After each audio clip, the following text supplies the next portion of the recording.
출애굽기 33장 14절 말씀을 다 같이 암송하시면서 예배자로 나아가시겠습니다. 여호와께서 이르시되 내가 친히 가리라. 내가 너를 쉬게 하리라. 아멘. 찬송가 295장 큰 죄에 빠진 나를.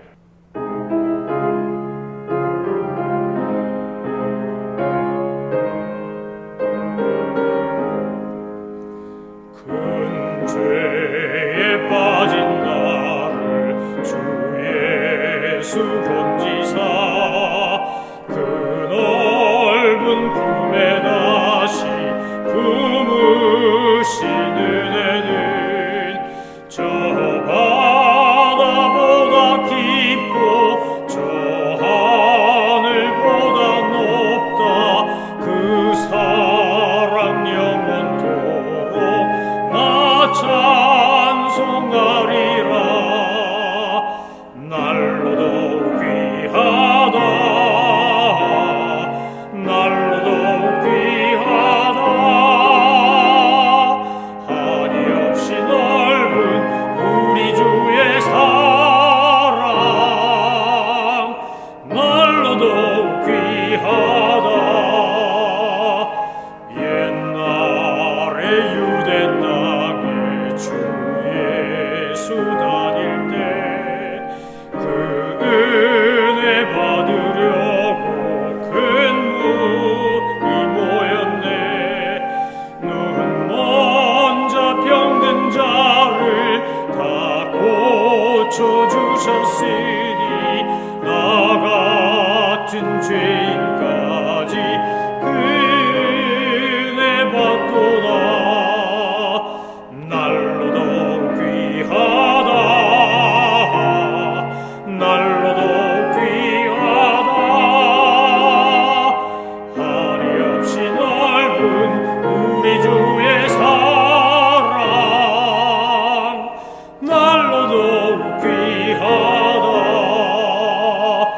주 크신 사랑으로 만 백성 위하여 그 십자가의 고난 다 받으셨으니 그 속죄 받은 성도 큰 소리 함께 높여 온 천지 울리도록 주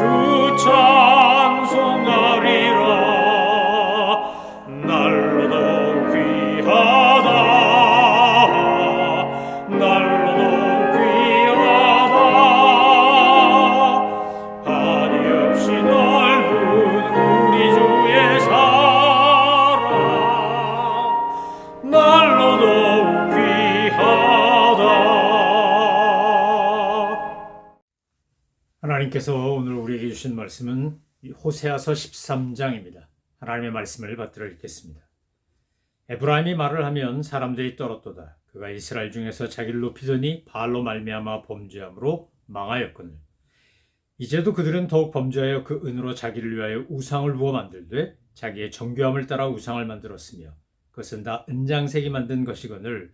그들은 그것에 대하여 말하기를 제사를 드리는 자는 송아지와 입을 맞출 것이라 하도다. 이러므로 그들은 아침 구름 같으며 쉬 사라지는 이슬 같으며 타작마당에서 광풍에 날리는 쭉정이 같으며 굴뚝에서 나가는 연기 같으리라. 그러나 애굽 땅에 있을 때부터 나는 내 하나님 여호와라. 나밖에 내가 다른 신을 알지 말 것이라. 나 외에는 구원자가 없느니라. 내가 광야 마른 땅에서 너를 알았거늘. 그들이 먹여준 대로 배가 불렀고 배가 부르니 그들의 마음이 교만하여 이로 말미암아 나를 잊었느니라. 그러므로 내가 그들에게 사자 같고 길가에 기다리는 표범 같으리라. 내가 새끼는 곰같이 그들을 만나 그의 염통 거풀을 찢고 거기서 암사자같이 그들을 삼키리라. 들짐승이 그들을 찢으리라. 이스라엘아, 내가 패망하였나니 이는 너를 도와준 나를 대적함이니라. 전에 내가 이르기를 내게 왕과 지도자들을 주소서 하였느니라. 내 모든 성읍에서 너를 구원할 자 곧 네 왕이 이제 어디에 있으며 네 재판장들이 어디 있느냐. 내가 분노함으로 내게 왕을 주고 진노함으로 패하였느니라. 에브라임의 불의가 봉합되었고 그 죄가 저장되었나니 해산하는 여인의 어려움이 그에게 임하리라. 그는 지 없는 자식이로다. 해산할 때가 되어도 그가 나오지 못하느니라. 내가 그들을 스올의 골사에서 속량하며 사망에 속속하리니 사망아 내 재앙이 어디 있느냐, 스오라 내 멸망이 어디 있느냐, 뉘우침이 내 눈앞에 숨으리라. 그가 비록 경제 중에서 결실하나 동풍이 오리니 곧 광야에서 일어나는 여호와의 바람이라. 그의 근원이 마르며 그의 샘이 마르고 그 쌓아둔 바 모든 보배의 그릇이 약탈되리로다. 사마리아가 그들의 하나님을 배반하였으므로 형벌을 당하여 칼에 엎드려질 것이요 그 어린아이는 부서뜨려지며 아이벤 여인은 배가 갈라지리라. 아멘. 호세아서는 전부 14장으로 구성되어 있습니다. 그런데 13장은 이제 바알로 말미암아 범죄한 에브라임에게 임하시는 하나님의 무서운 징계와 심판을 들려주고 있습니다. 호세아서를 읽어보면 호세아서를 통해서 하나님과 이스라엘 백성들의 관계, 하나님과 우리의 관계가 계약관계, 언약관계라는 것을 알게 됩니다. 하나님께서 출애굽시켜서 노예로 있던 이스라엘 백성들을 출애굽시켜 광야를 거쳐 가나안 땅에 들어가게 하실 때 그 광야에서 가나안 땅에 들어가기 전에 하나님은 이스라엘 백성들에게 언약을 맺으시면서 십계명을 비롯한 율법과 할례를 포함한 육체적 또는 경험적 관계를 맺음으로 언약을 맺음으로 이제 하나님과 이스라엘의 관계는 부모 자식 같기도 하고 부부 관계 같기도 한 그런 아주 친밀하고 절친한 관계가 되게 하셨습니다. 이것은 오늘 구원받고 예수 믿는 우리도 마찬가지입니다. 오늘 우리들의 삶에도 하나님과 나와의 관계는 사랑하는 아버지, 하늘아빠와 자녀의 관계이기도 하고 우리가 사랑하는 신랑과 신부의 관계이기도 한 겁니다. 여러분, 부모, 자식은 그래도 피를 나눈 형제, 자매와 같이 피를 나눈 관계지만 부부 관계는 아무 관계가 없는 그야말로 무촌입니다. 1촌도 2촌도 3촌도 아닌 무촌, 남남이 만나서 한 가정을 이루고 사는 것이 부부고 그 부부로 말미암아 두 사람이 함께 사랑으로 탄생시키고 양육하고 한 자녀들로 인해 가족이 이루어집니다. 그래서 성경에 보면 하나님과 우리와의 관계를 부모 자식 관계로 설명할 때도 있지만 상당히 많은 부분은 부부 관계로 설명합니다. 신랑 대신 예수님, 신부 대신 교회 이런 식으로 신랑 대신 하나님, 신부 된 우리 이런 식으로 부부 관계로 설명하는 이유는 그것이 사랑이라는 언약, 약속이라고 하는 계약이 깨지면 아무것도 아니라는 것을 보여주기 때문에 그렇게 표현하는 것입니다. 오늘 이스라엘이 하나님과의 관계가 파괴된 것, 우리가 하나님과의 관계가 파괴되는 것이 있다면 그것은 주된 이유는 딱 하나밖에 없습니다. 그건 바로 죄입니다. 하나님 앞에서 범죄하기 때문에 하나님과 사랑의 언약 관계가 깨지는 것입니다. 하나님을 아는 지식과 하나님을 향한 사랑이 없어지면 그 모든 하나님과 이스라엘 백성, 하나님과 우리 사이에 있었던 관계는 파괴되고 마는 것입니다. 호세아서를 읽어보면 꼭 사사기를 읽는 것처럼 악순환이 되는 것을 볼 수 있습니다. 그것은 뭡니까? 이스라엘이 범죄하면 하나님이 징계하시고 심판하시고 그러나 다시 구원하시겠다고 약속하는 겁니다. 사사기는 이것이 반복됩니다. 계속 반복되는데 적어도 사사기에서는 범죄한 이스라엘 백성들이 하나님의 징계를 받고 그들이 깨닫고 주님 앞에 온전히 회개하지 않는다 할지라도 울부짖어 도움을 요청하면 그때 하나님께서 사사를 보내어 그들을 구원하시는 그런 패턴입니다. 그런데 호세아서는 뭡니까? 이스라엘 백성들이 하나님 앞에 그렇게 간절한 마음으로 구원을 요청하지 않았음에도 불구하고 아니 그렇게 할 자격도 없고 그럴 입장도 못 되는데도 불구하고 하나님께서 이스라엘 백성을 불쌍히 여기시고 구원하시겠다고 약속하신다는 겁니다. 그러니까 사사기보다 호세아서가 훨씬 더 하나님의 일방적인 사람, 하나님의 헤세드, 하나님의 그 인애와 긍휼과 자비와 하나님의 도리를 다하는 모습이 훨씬 강하고 많다는 겁니다. 여러분 오늘 우리가 신앙생활하면서 소망을 가지고 말씀을 붙잡고 주님과 함께 동행할 수 있는 근거는 바로 그겁니다. 내가 부족하고 내가 연약하고 내가 타락하고 범죄했다 할지라도 하나님은 절대로 우리를 버리거나 포기하지 않으신다는 겁니다. 그리고 우리에게 요구하는 건 뭡니까? 여호와께 돌아오라는 겁니다. 여호와께 돌아오라. 하나님을 힘써 알아라. 내가 너에게 원하는 건 인애다. 하나님을 아는 것이다. 라고 말하는 겁니다. 하나님의 그 헤세드, 인애를 알고 나의 헤세드를 하는 사람에게는 하나님을 아는 지식이 커지고 많아지게 되어 있습니다. 왜요? 그걸 통해서 우리가 하나님의 하나님 되심을 알고 하나님을 사랑하는 마음이 생기기 때문입니다. 13장 1절부터 보면 이 이스라엘, 에브라임 지파를 중심으로 했던 북이스라엘의 비극은 바로 그들이 우상을 숭배하며 하나님 아닌 다른 것들을 신뢰하고 의지했다는 겁니다. 아람과 북왕국이 군사동맹을 맺고 군사동맹을 맺으면 자기들이 안전할 거라고 생각합니다. 천만에요. 그렇지 않습니다. 왜냐하면 주전 733년에 아스로왕 디글랏 빌레셀이 3세가 공격을 해서 사마리아 하마트는 함락되고 멸망당할 뻔 하지 않았습니까? 아무리 우리가 외국 군대, 예를 들어서 미국과 한국이 한미 동맹을 맺고 있다 할지라도 한미 동맹이 한국을 지켜주냐? 아닙니다. 한미 동맹이 한국을 지켜주는 게 아니고 그것이 든든한 방어막이 되는 건 사실이지만 하나님이 지키시지 않으면 정권이 바뀌고 한국도 미국도 대통령이 달라지고 행정부가 달라지면서 얼마든지 정치적인 입장에서의 정책 변화가 있을 수 있다는 겁니다. 정말 우리가 신뢰하고 믿어야 될 건 뭡니까? 모든 성도가 변함없이 믿고 의지해야 될 것은 하나님입니다.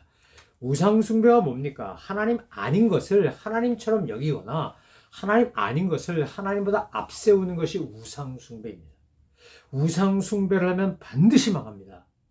하나님께서 오늘 호세아를 통해 4가지 메타포, 은유를 통해 이제 이 없어질 나라, 미래가 불확실하다 못해 아예 이제 망하기로 작정되어 있는, 그렇게 계획되어 있는 나라의 모습을 금세 없어지는 아침 안개, 쉽게 사라진 이슬, 타작마당에서 거센 바람이 날리는 쭉정이, 그리고 굴뚝에서 나는 연기 같다. 이렇게 표현하지 않습니까? 다 사라져버리는 겁니다. 3절에 나오는 이 말씀은 다 사라져버리는 거예요. 북이스라엘이 하나님을 배반하고 우상 숭배했기 때문에 그들은 결국 그렇게 사라지는 나라가 되고 마는 겁니다. 그럼 여러분 왜 우상 숭배를 할까요? 이스라엘은 왜 우상 숭배를 했고 우리는 왜 우상 숭배를 할까요? 난 우상 숭배 안 하는데, 나는 정말 신실하게 하나님만을 섬기는데, 이렇게 이야기할 수 있는 분이 과연 몇 분이나 있을까요? 우리는 하나님도 섬기고 돈도 섬기고 하나님도 섬기고 세상적인 것도 섬기고 이렇게 그야말로 양다리 작전을 하며 살아갈 때가 얼마나 많은지 모릅니다. 오늘 주님은 우리에게 하나님만을 섬기라고 요구하는 겁니다. 하나님만을 섬기지 않으면 우상 숭배하면 반드시 멸망하는데, 우상 숭배하는 이유와 목적은 내가 이 땅에서 잘 먹고 잘 살기 위해서입니다.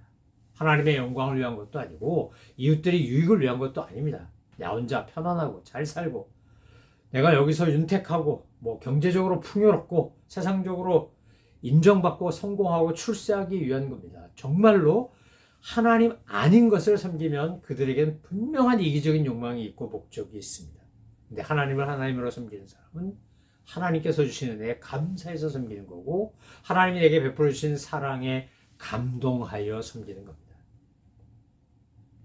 여러분, 오늘 예수님을 통하여 우리에게 말씀하셨던 것도 마찬가지였는데, 예수님도 그렇게 말씀하셨고 하나님도 호세아를 통해 말씀하시는 게 어떤 이미지입니까?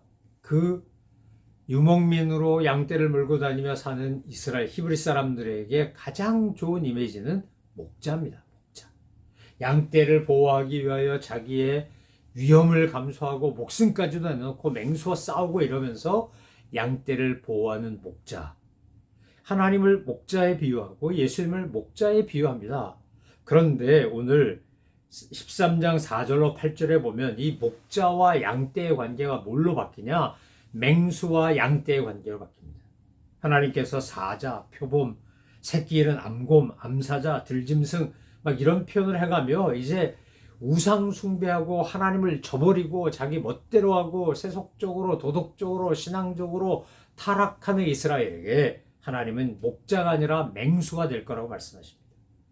여러분, 하나님은 우리에게 은혜를 베풀고 복을 주시고 보호하고 인도하기를 참 좋아하시는 은혜와 자비가 많으신 하늘아빠이십니다. 그런데 우리가 여전히 하나님의 이 사랑과 긍휼과 은혜를 받고서도 깨닫지 못하고 회개하지 않고 여전히 죄 가운데 있거나 내 욕심대로 살거나 나태하거나 내 뜻대로 하면 하나님께서 어느 날 목자이신 주님이 맹수가 되어 우리를 치실 수 있다는 겁니다. 여러분, 이 옛사람, 옛 성품으로 되돌아가려고 하는 타락한 본성이 또 사탄이 끊임없이 우리를 충동질할 때 여러분 어떻게 하셔야 되는 겁니까? 여호수아가 이제 가나안 땅에 들어가서 정복을 완수하진 못했지만 자기의 연수가 끝난다는 걸 알고 그가 고별 설교를 합니다. 아주 간단합니다. 내용이 뭡니까? 너희가 섬길 자를 택하라는 겁니다. 나와 내 집은 오직 여호와만을 섬기겠노라. 여러분 우리가 세상을 살아가면서 신앙생활하면서 정말 잘 결정하시고 기도 많이 하고 생각 많이 하고 바르게 선택해야 되는 게 뭐냐? 내가 무엇을 섬기고 누구를 섬기냐는 겁니다. 현대인들의 가장 많은 숭배의 대상은 돈입니다. 돈, 만몬. 이 돈만큼 파워풀한 게 없습니다. 특히 자본주의 사회에서 돈은 엄청난 힘을 가진 존재입니다.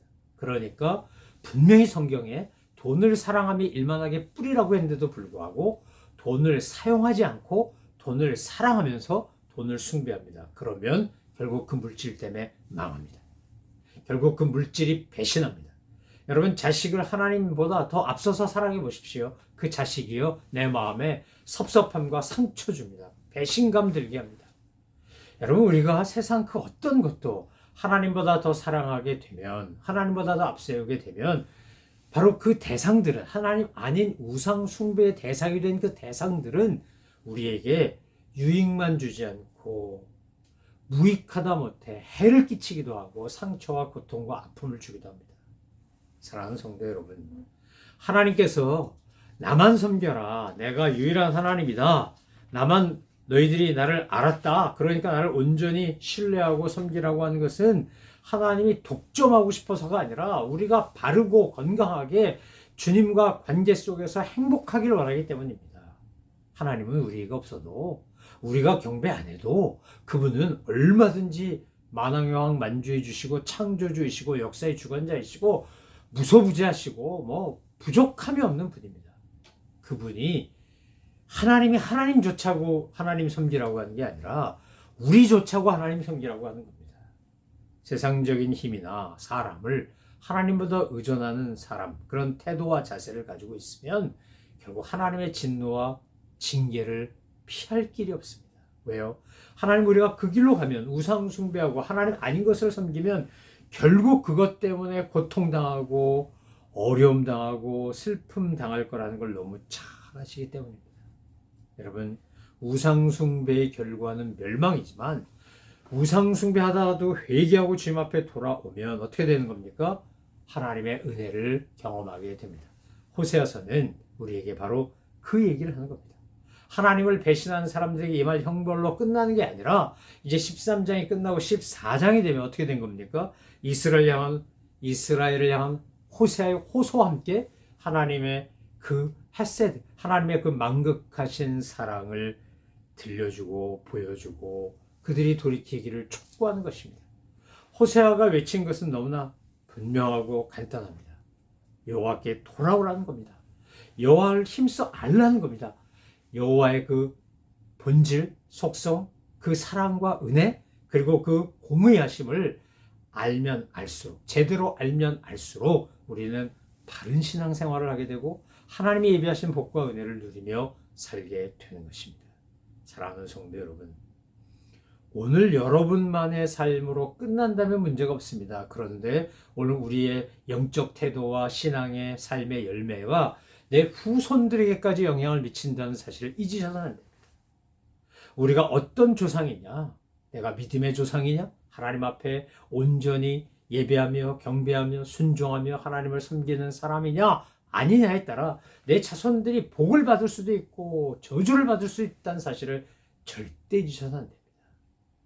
내가 먼저 하나님께 은혜 받고 복 받는 건 말할 것도 없거니와 내 자녀 손들에게도 하나님께서 주시는 은혜가 전달되도록 축복의 통로가 되도록 우리가 그런 할아버지, 할머니, 아버지, 어머니 되어야 되지 않겠습니까? 오늘 주님은 결코 바알을 섬기고 하나님을 배반하고 이방신을 통해 생명과 풍요를 얻고자 하는 자에게 진짜 생명과 풍요의 주이신 하나님이 내리는 복이 아니라 징계를, 그리고 그들로부터 그 모든 것을 완전히 빼앗을 것이라는 것을 호세아서 13장에서 무섭게 경고하고 있습니다. 사랑하는 성도 여러분, 하나님께로 돌아갑시다. 우리가 혹시 범죄하고 타락했다 할지라도 하나님께로 돌아갑시다. 그리고 하나님의 은혜를 경험합시다. 하나님을 힘써 알려고 하는 자, 하나님의 그 인애, 그 헤세드를 알고 나의 헤세드를 실천하려고 하는 이에게 하나님께서는 놀라운 은혜와 복으로 갚아주시기 때문입니다. 목자 되신 하나님과 함께 동행하시기 바랍니다. 맹수가 되실 수 있는 하나님이라는 걸 잊지 마시기 바랍니다. 우리가 목자 되신 하나님을 경험하며 사는 것은 내가 하나님을 섬기고 하나님만을 섬기고 하나님만을 의지하고 하나님만을 신뢰할 때 주님께서 주시는 은혜임을 잊지 마시고 늘 주님만 바라보며 주님과 동행하시는 저와 여러분 되시기를 소망하며 축원합니다. 기도하겠습니다. 하나님 아버지, 에브라임이 죄를 지었을 때 주님은 그들을 결코 사랑하시기 때문에 내버려 두지 않고 사랑의 채찍을 드셨습니다. 우리가 하나님 아닌 것을 하나님처럼 섬기거나 하나님보다 앞세우거나 하나님보다 더 중요하게 여기면 그것이 곧 우상숭배고 하나님과의 사랑의 계약관계를 파괴한 것이고 그 결과는 비참한 심판밖에 없다는 것을 잊지 않게 하시고 늘 주님의 사랑과 은혜에 감격하고 감사하면서 주님과 동행하며 믿음으로 나가는 저희 모든 믿음의 식구들 되게 하여 주옵소서. 축복의 통로, 믿음의 조상, 은혜의 어른 되게 하옵소서. 감사드리며 예수 그리스도의 이름으로 기도 올려옵나이다. 아멘. 하늘에 계신 우리 아버지, 아버지의 이름을 거룩하게 하시며 아버지의 나라가 오게 하시며 아버지의 뜻이 하늘에서와 같이 땅에서도 이루어지게 하소서. 오늘 우리에게 일용할 양식을 주시고 우리가 우리에게 잘못한 사람을 용서해 준 것 같이 우리 죄를 용서하여 주시고 우리를 시험에 빠지지 않게 하시고 악에서 구하소서. 나라와 권능과 영광이 영원히 아버지의 것입니다. 아멘.